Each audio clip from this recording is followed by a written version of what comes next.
নমস্কাৰ এই মুহূৰ্তত আহি পৰিছে অসমৰ লগতে বহুকেইটা আন্তঃৰাষ্ট্ৰীয় গুৰুত্বপূৰ্ণ খবৰ আৰু এনে ধৰণৰ খবৰসমূহ নিতৌ চাই থাকিবৰ বাবে চেনেলটো সাবস্ক্ৰাইব কৰি ভিডিঅ'টোত এটা লাইক দি উৎসাহিত কৰিবলৈ একেবাৰে নাপাহৰিব দৰ্শকসকল লৈ আহিছো কেইবাটাও গুৰুত্বপূৰ্ণ খবৰ জনাম সবিশেষ কি খবৰ হাতত মাত্ৰ 5 দিন যেহেতু নতুন বছৰ পৰি আছে 2024 চন গতিকে আপোনাৰ হাতত আছে 5 দিন এই 5 দিনৰ ভিতৰত আপোনাক কৰিব লাগিব বহুকেইটা গুৰুত্বপূৰ্ণ কাম কি কাম জনাই যাম সবিশেষ হাতত মাত্ৰ 5 দিন আপোনাৰ হাতত মাত্ৰ আছে 5 দিন 31 ডিসেম্বৰৰ পূৰ্বে কৰক এই কেইটা কাম আপুনি ডিসেম্বৰ মাহৰ 31 তাৰিখৰ ভিতৰতে কৰিব লাগিব এই কেইটা কাম কি কাম 31 ডিসেম্বৰ শেষ হৈ পৰিব এই কেইটা কামৰ সময় সীমা লগতে কোৱা হৈছে যে 31 ডিসেম্বৰত শেষ হৈ পৰিব এই কেইটা কামৰ সময় সীমা ইনকাম টেক্স ৰিটাৰ্ণ ফাইল কৰাৰ সময় 31 ডিসেম্বৰ ইনকাম টেক্সৰ ৰিটাৰ্ণ ফাইল কৰাৰ সময় 31 ডিসেম্বৰ গতিকে মাজত মাত্ৰ 5টা দিন এই 5টা দিনৰ ভিতৰতে আপুনি ইনকাম টেক্স ৰিটাৰ্ণ ফাইল কৰাৰ সময় পাব সময় পাৰ হলে ভৰিব লাগিব জৰিমনা আৰু ইনকাম টেক্স ৰিটাৰ্ণৰ সময় পাৰ হলে আপুনি ভৰিব লাগিব জৰিমনা 31 ডিসেম্বৰৰ পৰা বন্ধ হৈ পৰিব আপোনাৰ Google pay phone pay account এটা বিগ আপডেট জনাইছো আপুনি যদি 31 ডিসেম্বৰৰ ভিতৰত এই কেইটা কাম নকৰে বিশেষকৈ আপোনাৰ Google pay phone pay account বন্ধ হৈ পৰিব শীঘ্ৰেই পৰীক্ষা কৰক আপোনাৰ একাউণ্ট আৰু অতি শীঘ্ৰেই আপুনি পৰীক্ষা কৰক আপোনাৰ একাউণ্টসমূহ এবছৰ ধৰি ব্যৱহাৰ নকৰা ইউপিআই আইডি বন্ধ কৰাৰ নিৰ্দেশ লগতে কোৱা হৈছে যে এবছৰ ধৰি ব্যৱহাৰ নকৰা ইউপিআই আইডি বন্ধ কৰাৰ নিৰ্দেশ দিছে চৰকাৰে এছবিআই অমৃত কলহত নিৰ্বেশ কৰাৰ বাবে অন্তিম সময় 31 ডিসেম্বৰ ডিমেট একাউণ্ট নমুনি সংযুক্ত কৰাৰ বাবে অন্তিম সময় 31 ডিসেম্বৰ জনাই আছো এটা খুবেই গুৰুত্বপূৰ্ণ খবৰ অন্যথা বন্ধ হৈ পৰিব আপোনাৰ ডিমেট একাউণ্ট বেংকৰ লংকাৰ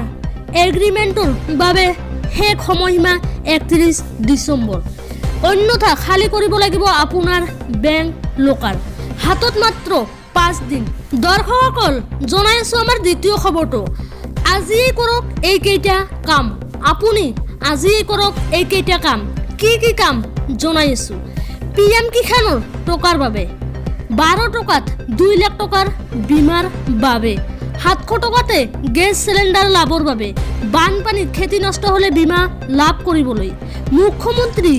গৃহ নিৰ্মাণ আঁচনিৰ ঘৰ পাবলৈ গতিকে আপুনি আজিয়ে কৰক এই কেইটা কাম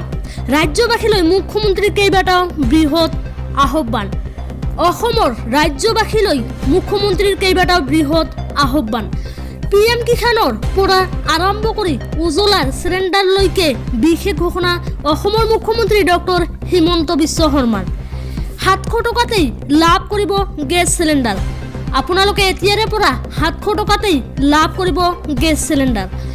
ইয়াৰ বাবে উজ্বলা আঁচনিত নাম অন্তৰ্ভুক্তিকৰণৰ বাবে আহ্বান আৰু 700 টকাতে গেছ পোৱাৰ বাবে আপুনি উজ্বলা আঁচনিত নাম অন্তৰ্ভুক্তি কৰাৰ আহ্বান কৃষক সন্মান নিধিৰ বাবে নতুন কৃষকক আবেদন কৰাৰ আহ্বান আৰু কৃষক সন্মান নিধিৰ বাবে নতুন যিসকল কৃষক আছে সেইসকল কৃষকক আবেদন কৰাৰ আহ্বান জনাইছে নতুনকৈ 12 লাখ কৃষকে লাভ কৰিব কৃষক সন্মান নিধি আঁচনি আৰু ৰাজ্যৰ নতুনকৈ 12 লাখ কৃষকে লাভ কৰিব কৃষক সন্মান নিধি আঁচনি ইয়াৰ বাবে কৃষকক আবেদন কৰাৰ আহ্বান মুখ্যমন্ত্ৰী আৰু যি 12 লাখ কৃষকে লাভ কৰিব ধন সেই কৃষকসকললৈ বিশেষ আহ্বান জনাইছে অসমৰ মুখ্যমন্ত্ৰী ডক্টৰ হিমন্ত বিশ্ব শৰ্মাই বিকশিত ভাৰত সংকল্প যাত্ৰাত কৃষকে কৰিব পাৰিব জিলাই আবেদন লগতে কোৱা হৈছে যে বিকশিত ভাৰত সংকল্প যাত্ৰাত কৃষকে কৰিব পাৰিব জিলাই বিশেষ আবেদন বছৰত 6000 কোটি টকা পাব কৃষকসকলে আৰু বছৰত কৃষকসকলে লাভ কৰিব 6000 কোটি টকা 12 টকাত বীমা কৰি লাভ কৰিব 2 লাখ টকা আৰু লগতে কোৱা হৈছে যে 12 টকাত বীমা কৰি লাভ কৰিব 2 লাখ টকা। দুৰ্ঘটনা হলে লাভ কৰিব 2 লাখ টকা। লগতে কোৱা হৈছে যে দুৰ্ঘটনাত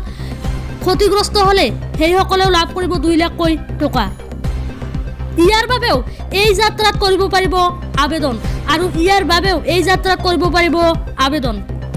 4 লাখ টকা পৰ্যন্ত উপাৰ্জন হোৱা ব্যক্তিয়ে লাভ কৰিব ৰেচন কাৰ্ড। নতুনকৈ লাখ লাখ লোকক দিয়া হ'ব ৰেচন কাৰ্ড। ৰাজ্যত নতুনকৈ লাখ লাখ লোকক দিয়া হ'ব ৰেচন কাৰ্ড। লগতে দিয়া হ'ব 5 লাখ টকাৰ চিকিৎসা ব্যয় আৰু ৰেচন কাৰ্ডৰ লগতে দিয়া হ'ব 5 লাখ টকাৰ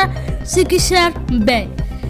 নতুন ৰেচন কাৰ্ডৰ বাবেও বিকশিত ভাৰত সংকল্প যাত্ৰাত কৰিব পাৰিব আবেদন আৰু ৰাজ্যবাসীয়ে নতুন ৰেচন কাৰ্ডৰ বাবে বিকশিত ভাৰত সংকল্প যাত্ৰাত কৰিব পাৰিব আবেদন। ঘৰ নোপোৱা লোকেও এই যাত্ৰাৰ সময়ত কৰিব পাৰিব আবেদন আৰু এতিয়ালৈকে যিসকলে ঘৰ পোৱা নাই সেইসকল লোকেও এই যাত্ৰাৰ সময়ত কৰিব পাৰিব আবেদন। বানপানীৰ পূৰ্বে কৃষকক প্ৰধানমন্ত্ৰী ফসল বীমা যোজনাৰ অধীনত খেতি বীমা কৰাৰ আহ্বান। বানপানীৰ পিছত কৃষকে লাভ কৰিব খেতি হোৱা খেতিৰ বীমাকৃত ধনৰাশি। প্ৰতিটো সমষ্টিয়ে যাব বিকশিত ভাৰত সংকল্প যাত্ৰা আৰু লগতে কোৱা হৈছে যে প্ৰতিটো সমষ্টিয়ে যাব বিকশিত ভাৰত সংকল্পৰ যাত্ৰা। এই যাত্ৰাৰ সময়তে ৰেচন কাৰ্ড কৃষি বীমা ফসল যোজনাৰ বাবে কৰক আবেদন আৰু যিটো সময়ত যাত্ৰা চলিব সেই যাত্ৰাৰ সময়তে ৰেচন কাৰ্ড কৃষি বীমা ফসল যোজনাৰ বাবে আবেদন কৰিবলৈ আহ্বান জনাইছে অসমৰ মুখ্যমন্ত্ৰী ডক্টৰ হিমন্ত বিশ্ব শৰ্মাই। গহপুৰত এই ঘোষণা মুখ্যমন্ত্ৰী হিমন্ত বিশ্ব শৰ্মাৰ আৰু এই ঘোষণা অসমৰ মুখ্যমন্ত্ৰী ডক্টৰ হিমন্ত বিশ্ব শৰ্মাৰ।